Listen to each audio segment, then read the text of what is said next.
Bueno, buenos días a todos. Gracias por estar presentes en la audiencia y gracias también a la invitación que me han hecho aquí.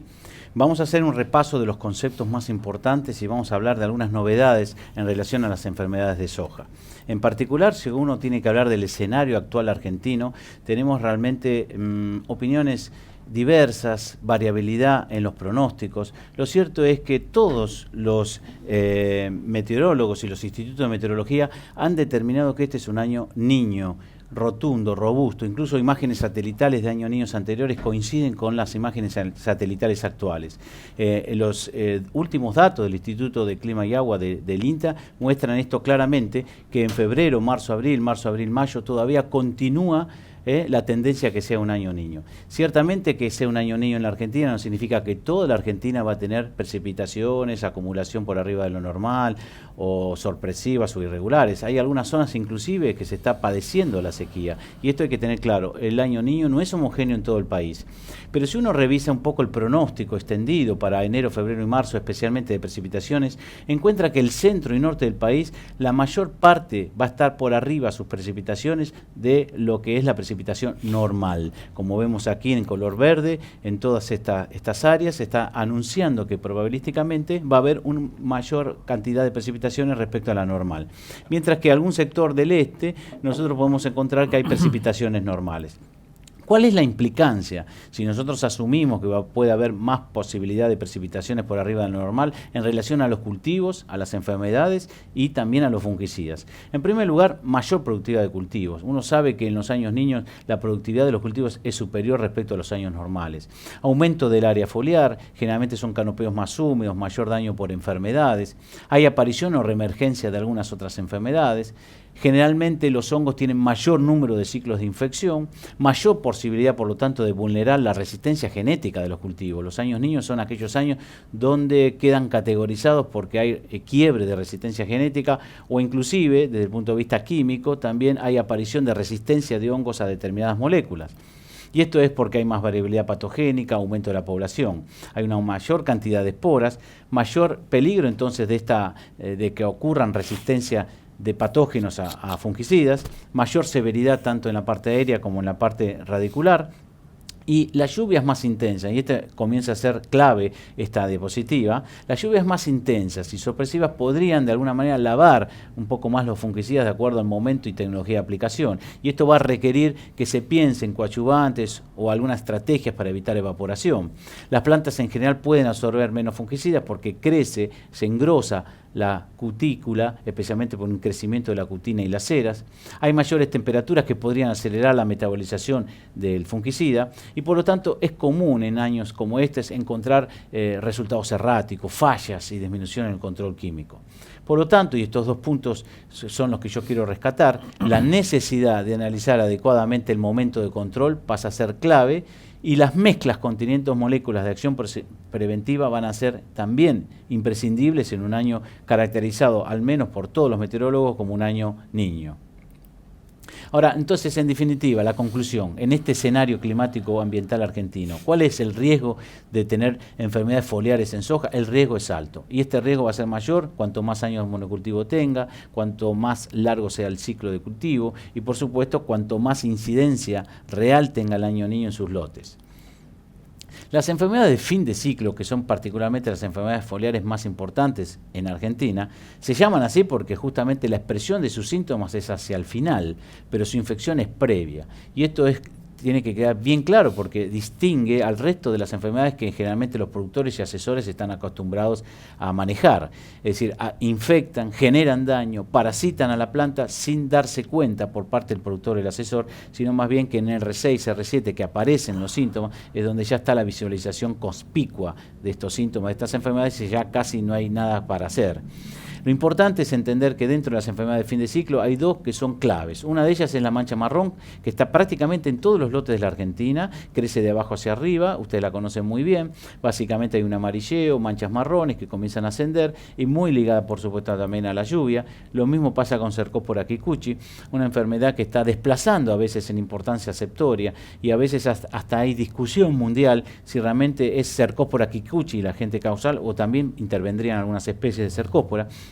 Es una enfermedad que también aparece en forma muy predominante hacia el final del ciclo, con ese color morado, atizonado. Son las dos enfermedades foliares claves que uno puede entender. Además, hay que sumar la presencia de fomopsis y antragnosis en vainas y tallos y semillas, especialmente cuando los otoños son lluviosos, que probablemente pueda ser este año. Si uno analiza por qué hay enfermedad, nosotros encontramos que, especialmente para enfermedades de fin de ciclo, sabemos que las variedades de soja que se siembra, todas son susceptibles a fin de ciclo, siempre hay patógenos presentes, ya sea porque en la semilla está presente y los tratamientos no son adecuados, son ineficientes, o los fungicidas no son bien utilizados, o el patógeno está presente en el rastrojo, porque son años monocultivo, y esto es lo que más frecuentemente pasa en Argentina. Por lo tanto, dentro de ese triángulo que conforma la generación de la enfermedad, nosotros encontramos que tenemos al ambiente, y dentro del ambiente las lluvias, el factor más importante que permite la unión justamente entre el hospedante susceptible y el patógeno agresivo para generar enfermedad. Por lo tanto, las lluvias, si estamos hablando del año niño y si estamos dentro de tu propio lote, vos deberías pensar, en definitiva, en cuantificar al detalle la cantidad de milímetros de lluvia que cae en cada lote. Y esto es clave para el manejo de las enfermedades de fin de ciclo, clave para el control químico, porque como decíamos al principio, el año niño es errático y puede ser que llueva en un lote una cantidad excesiva de lluvia, pero posteriormente a los 5 o 10 kilómetros que uno analiza después los datos, ve que ahí no llovió nada. Entonces son lluvias generalmente convectivas, y con lo cual es necesario hacer una trazabilidad in situ en el propio lote con un simple pluviómetro. A tal punto la lluvia es tan importante que si uno considera las lluvias de más de 7 milímetros y la cantidad de días de lluvia que llueve más de 7 milímetros, encuentra una excelente relación entre estas lluvias, entre R3 y R5, y la severidad, o sea, los síntomas que vamos a presenciar en R6 y R7. Esto sería una manera de predecir las enfermedades de fin de ciclo gracias a la caída de las lluvias desde R3. Como vemos en este gráfico, observamos que la severidad, es decir, la cantidad de ataque de las enfermedades de fin de ciclo, es dependiente de la cantidad de lluvias caídas entre R3 y R5. Cuanto más llueve desde R3 y R5, más severidad va a tener las enfermedades de fin de ciclo. Hasta el punto que uno puede construir este cuadro orientativo donde encuentra la respuesta esperada por el uso de fungicidas en función de las lluvias caídas entre R3 y R5. Como vemos en este cuadro, observamos que con 50, 60, inclusive 70, podemos considerar caídas desde R3 a R5, por supuesto, que el fungicida es prácticamente pagado y ya tenemos retorno económico, y por lo tanto es un buen momento para tomar esa decisión. A medida que aumentan las lluvias acumuladas de R3 a R5, 80, 100, 120 y hasta 140, observamos que el impacto en el rendimiento, es decir, el aumento en el rinde comparado a un testigo sin tratar, incrementa significativamente. Por lo tanto, cuanto más lluvia, por supuesto, más respuesta al uso fungicida. ¿Cuáles lluvias? Las de 7 milímetros o más. ¿A partir de cuándo las debe medir? A partir de R3, inclusive hasta R5 inclusive. Y esto significa que colocando un pluviómetro uno puede predecir no solo la severidad de la enfermedad, sino ahora el impacto que va a tener por el uso de fungicida.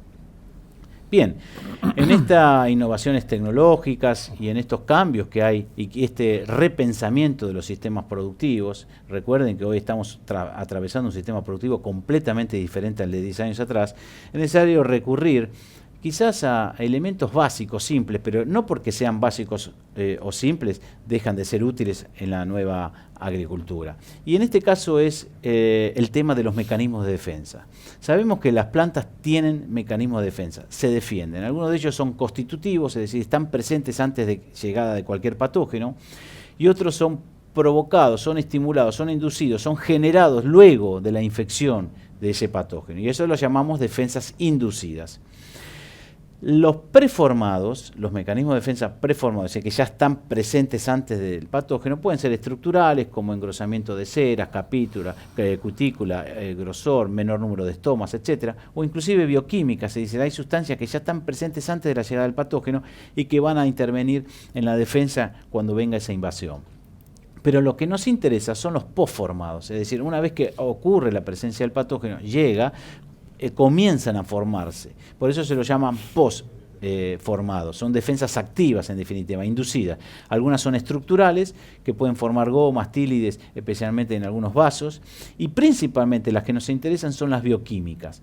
Las bioquímicas tienen que ver con la generación, la producción por parte del genoma vegetal, por parte de la planta en definitiva, de proteínas relacionadas con la patogénesis, que son enzimas que van a degradar ciertas estructuras de hongos o de otros patógenos, y las fitoalexinas, que son sustancias que se forman a manera de antibióticos vegetales. Estas señalizaciones químicas se las llama resistencia sistémica o inducción de la resistencia. Estas sustancias principalmente, como vuelvo a decir, son fitoalexinas, que son antibióticos vegetales, y las proteínas relacionadas con la patogénesis. Son las que más aumentan frente a la invasión de un patógeno. Ahora bien, en general pueden utilizarse elicitores y son en definitiva inductores, son provocadores del aumento de defensa y que pueden ser biológicos, microorganismos como bacilos o pseudomonas que van a la raíz, o también químicos, que es lo que nos importa en esta charla. Los químicos son, en definitiva, por ejemplo, fosfitos, derivados del caparazón de los crustáceos, quitosanos, derivados de la aspirina o del ácido acetilsalicílico. Son todas aquellas sustancias químicas que, una vez pulverizadas en la planta o puestas en contacto, generan una señalización química dentro de la planta y que aumentan, por lo tanto, las defensas, que ya les acabé de decir, es decir, las fitoalexinas y las proteínas relacionadas con la patogénesis.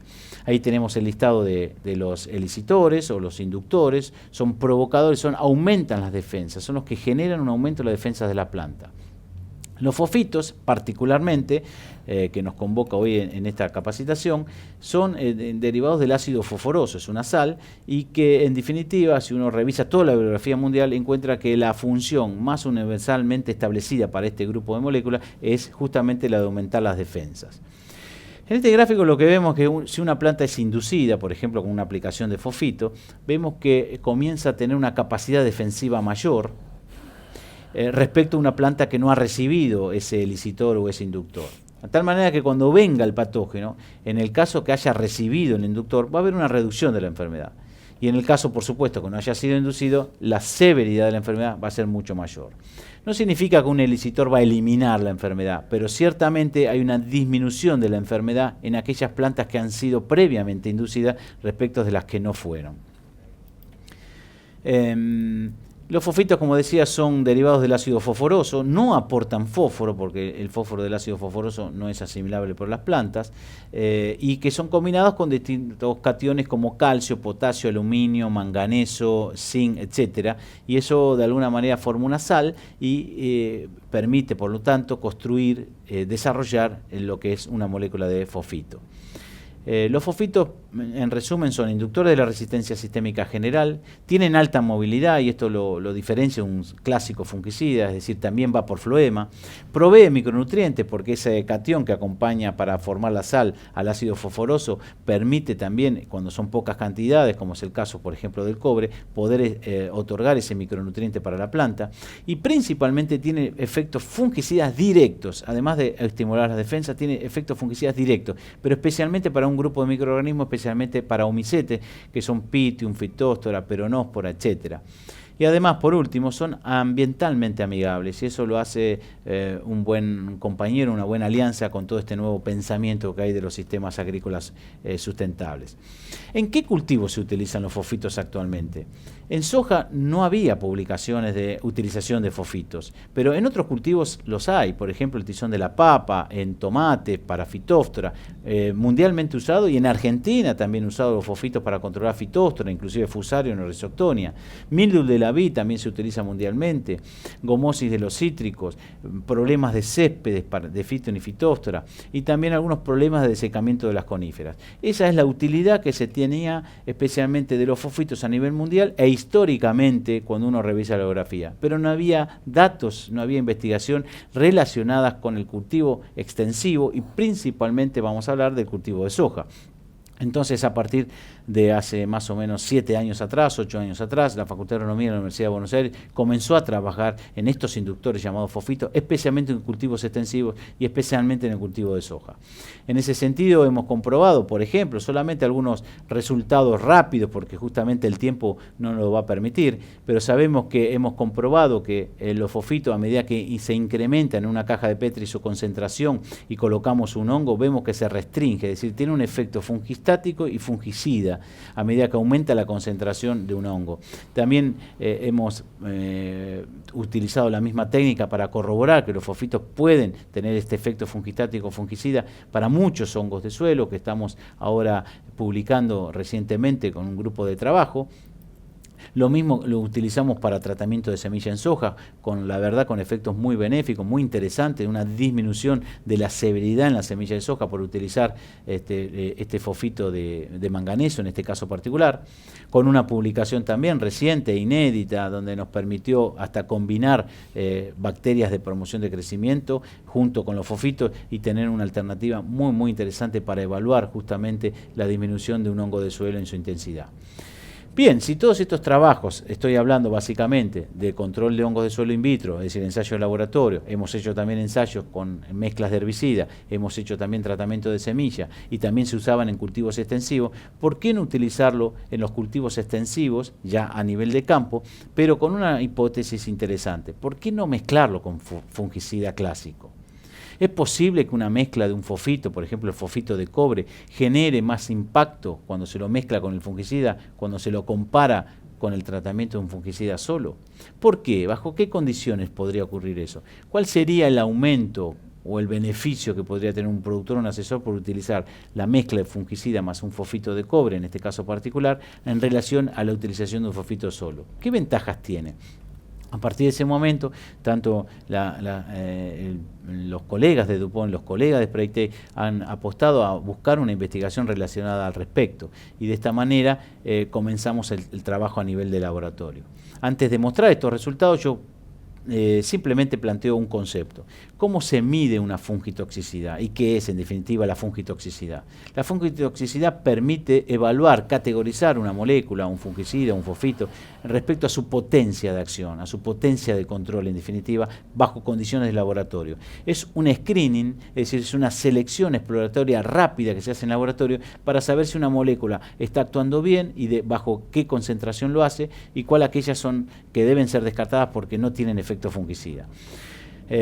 Para ello está lo que se denomina DE50 o CI50, que es la concentración capaz de inhibir el 50% de la población del hongo, y a partir de ahí se hacen las comparaciones de las diferentes DE50 de las diferentes moléculas que se quieren comparar.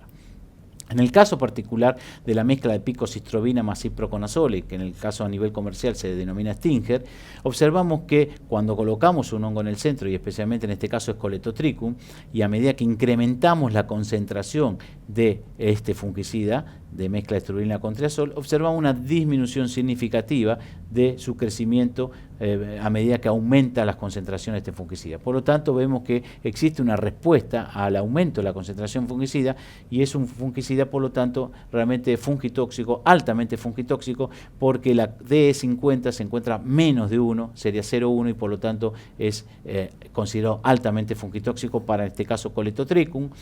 Lo mismo lo hemos hecho para Phomopsis, siempre el mismo fungicida, picosistrobina más ciproconazol, Stinger. Para el caso de Cercospora kikuchi, exactamente lo mismo. Ha logrado detener en el 50% el crecimiento del hongo y además ha permitido el crecimiento, la inhibición total. Por lo tanto, podemos decir que este fungicida es considerado altamente fungitóxico. Por eso estos son los valores de D50, en este caso de esta mezcla Stinger, y son siempre menores a 1, lo que indica que esta molécula ya per se presenta una alta fungitoxicidad a los hongos causantes de enfermedades de fin de ciclo. Ahora, con esta misma metodología uno puede detectar, por ejemplo, esto que estamos viendo aquí. A medida que incrementamos un fungicida muy usado, muy económico, muy, digamos, utilizado en el medio agropecuario en general, porque justamente es económico y lo mezclan y lo colocan y es como esto del chorrito del piretroid y del chorrito del carbendazim. Observemos qué pasó con el carbendazim, con la historia de esto. Y lo que observamos claramente es que, por ejemplo, Cercospora kikuchi no muestra ningún signo de disminución de su crecimiento, a pesar de que la dosis del carbendazim fue aumentando en su concentración. Esto indica, por ejemplo, que hay una resistencia de Cercospora kikuchi a la molécula carbendazim.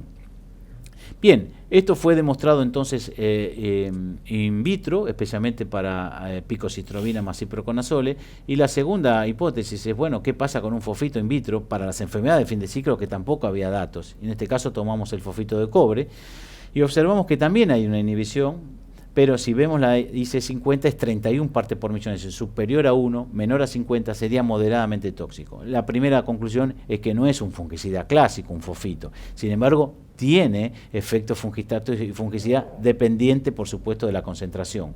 Observamos también entonces la disminución en Coletotrichum, lo vemos en Cercospora kikuchi y lo vemos también en Phomopsis. En todos los casos, el fosfito de cobre, en este caso cubo a nivel comercial, observábamos que hay una disminución del crecimiento micelial de los hongos, pero con una IC50 o D50 superior a un fungicida clásico, como es este caso. Esto indica entonces que el cubo no es un fungicida altamente fungitóxico, de la manera clásica. Entonces, por lo tanto, nosotros podemos decir que nunca podemos poner a un fosfito en competencia, en rivalidad con un fungicida, sino todo lo contrario, colocarlo en alianza, en compañía, junto con un fungicida, para ver qué sucedía. Entonces lo que hicimos fue ahora seguir en laboratorio y observar qué pasaba si mezclábamos el picocistrobina más ciproconazole, el Stinger, más el fosfito de cobre, en este caso cubo, qué era lo que sucedía a nivel de in vitro. Lo que observamos que a una misma concentración de fungicida, 0,01, 0,01, 0,01, le colocábamos o le agregábamos 20 partes por millón de fosfito de cobre o 30, observamos que para una misma concentración de fungicida, observamos que mejoraba el control de ese patógeno, en este caso es de Coletotrichum. Lo hemos hecho con el resto de los hongos. Aquí pasa exactamente lo mismo, con 0,1 parte por millón de Stinger, en la misma caja de Petri 0,1, pero le agregábamos en esta segunda fotografía el fosfito de cobre, y aquí también observamos una disminución del hongo, por lo tanto una mayor control al estar mezclados juntos a nivel de laboratorio. Comprobado esto, entonces, en laboratorio, observamos que picocistrobina más ciproconazol es altamente efectivo contra los patógenos causantes de enfermedad de fin de ciclo. El fosfito de cobre ejerció efectos fungicidas sobre los patógenos causantes de fin de ciclo. El carbendazim dejó de ser eficiente para Cercospora kikuchi, y esto requiere más investigación. Y el agregado de dosis creciente de fosfito de cobre a una misma dosis de picocistrobina más ciproconazole mejora el control de los patógenos. Pero la pregunta inmediata, y donde era necesaria la respuesta también inmediata, era ¿qué sucedía en el campo? ¿Cuál es el comportamiento en definitiva de un fungicida como picocistrobina más ciproconazol mezclado con este fosfito de cobre versus el tratamiento clásico que usaba el productor de picocistrobina más ciproconazol más un aceite? ¿Cuál era el comportamiento? ¿Tenía alguna ventaja? ¿Se respetaban los aumentos de control que se evidenciaban en laboratorio? Entonces comenzamos a hacer ensayos coordinados en todo el país. Fueron 3 ensayos donde se incluían ensayos de desarrollistas, donde se compararon, y referentes, donde se compararon justamente diversos tratamientos, entre los cuales estaba, por supuesto, el Stinger más cubo, en este caso es el producto que presentará la gente de DuPont, donde es superior su rendimiento en forma significativa. Este es solamente un ejemplo de los 3 ensayos que hay respecto a la utilización del tratamiento clásico, que era Stinger más el aceite que utilizaban en la mezcla. Había una diferencia prácticamente de 170 kilos y en el caso del Stinger más el cubo no se utilizaba el aceite agrícola, porque la formulación propia de este fosfito de cobre suplía las virtudes que podía otorgar un aceite. Estos son simplemente los ensayos. Vemos que el Stinger más cubo respecto a un testigo sacó 415 kilos más respecto al tratamiento clásico que tenía en ese momento el Stinger más el aceite, que era 314. En definitiva, de los 13 ensayos, el 85% de los casos fue superior al tratamiento clásico de fungicida, y esto permite decir que aproximadamente entre 100 a 200 kilos se puede lograr con esta mezcla a campo, de acuerdo a estos resultados en laboratorio, en relación o en comparación con el tratamiento clásico de fungicida más el aceite.